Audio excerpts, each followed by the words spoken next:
Assalamualaikum warahmatullahi wabarakatuh. Hi tech-savvy students. This is the first series of the designing e-materials in your teaching learning process, and we focus on designing listening activity.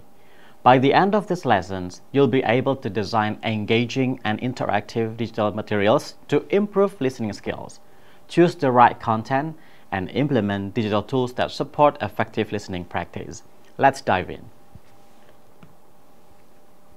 The first and most important step in designing effective listening materials is to identify the listening goal. What do you want your students to achieve from the listening activity? Do you want them to focus on understanding the main ideas of a conversation? Or is it more important for them to catch specific details? For example, if your goal is for students to practice listening for details, you might select an audio clip where the speaker gives specific information like a set of directions or a phone number. On the other hand, if you're aiming for students to understand main ideas, you might choose a podcast or an interview where the speaker discusses a broader topic, such as their opinions on a current event. Think about your learners. What do they need to focus on in order to develop their listening skills?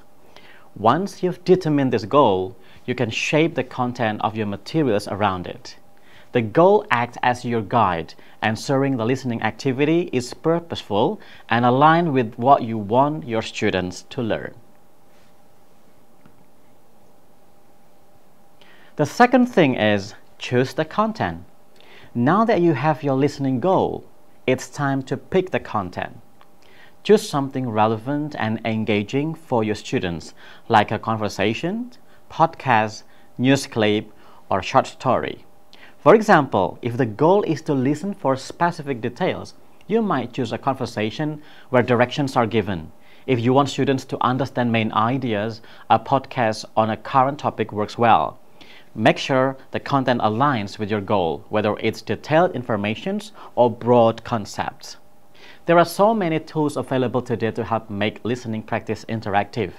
For example, you could use YouTube to share a video or quizzes to make an engaging quiz. Don't forget to consider accessibility. Make sure students can easily access the materials online.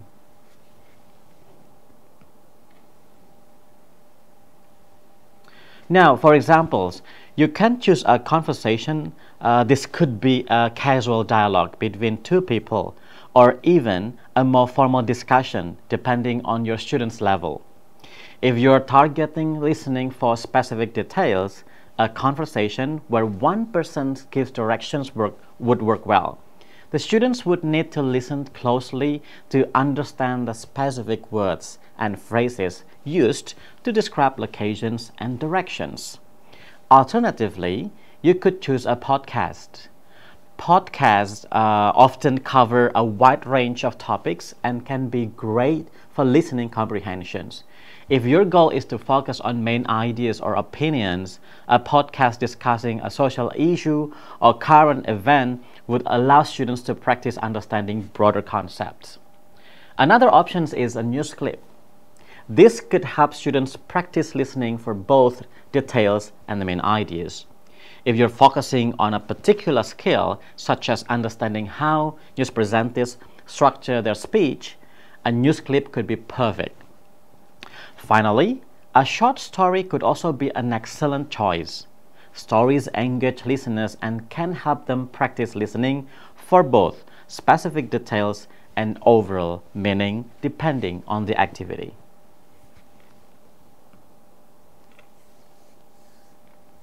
Now, listening activities can take many forms, and it's a great idea to combine comprehension tasks with interactive exercise to keep students engaged.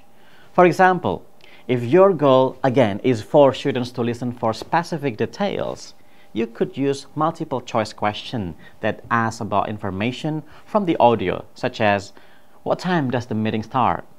Or, what did the speaker say about the location? Another activity is fill in the blank exercises. After listening tasks, provide a transcript with missing words or phrases and have students listen carefully to fill in those blanks. For example, you could give students a sentence like, the meeting is at blah blah blah time in the blah blah blah place. Finally, consider creating an interactive quiz using tools like Quizzes or Kahoot. You can ask students to answer questions based on the listening materials with instant feedback. For example, after a podcast about climate change, ask students, what is the main cause of global warming according to the speaker? These activities not only help with comprehension, but also make the listening practice more dynamic and enjoyable.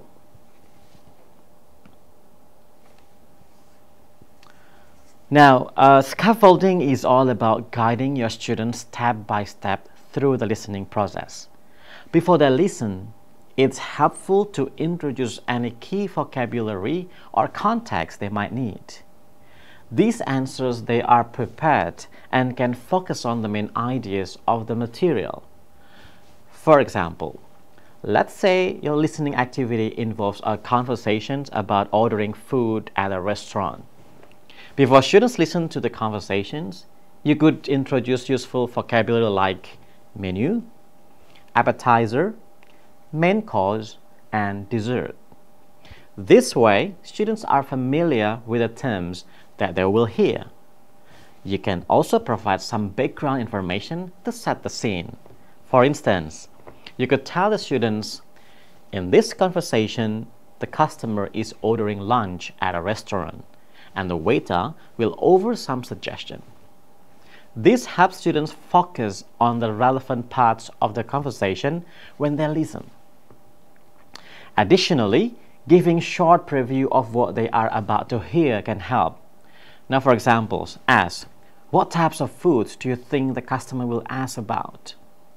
This encourages students to engage with the content even before they listen.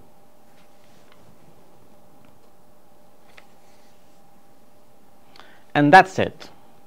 Now to recap, we've covered how to design effective listening materials. First, you need to identify the listening goal.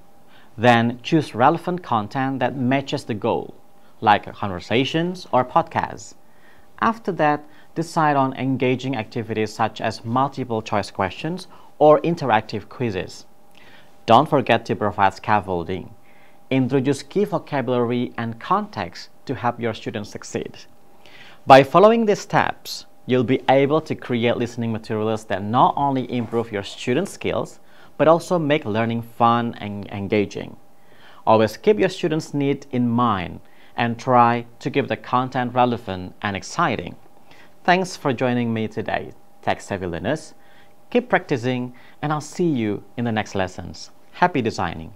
Wassalamualaikum warahmatullahi wabarakatuh.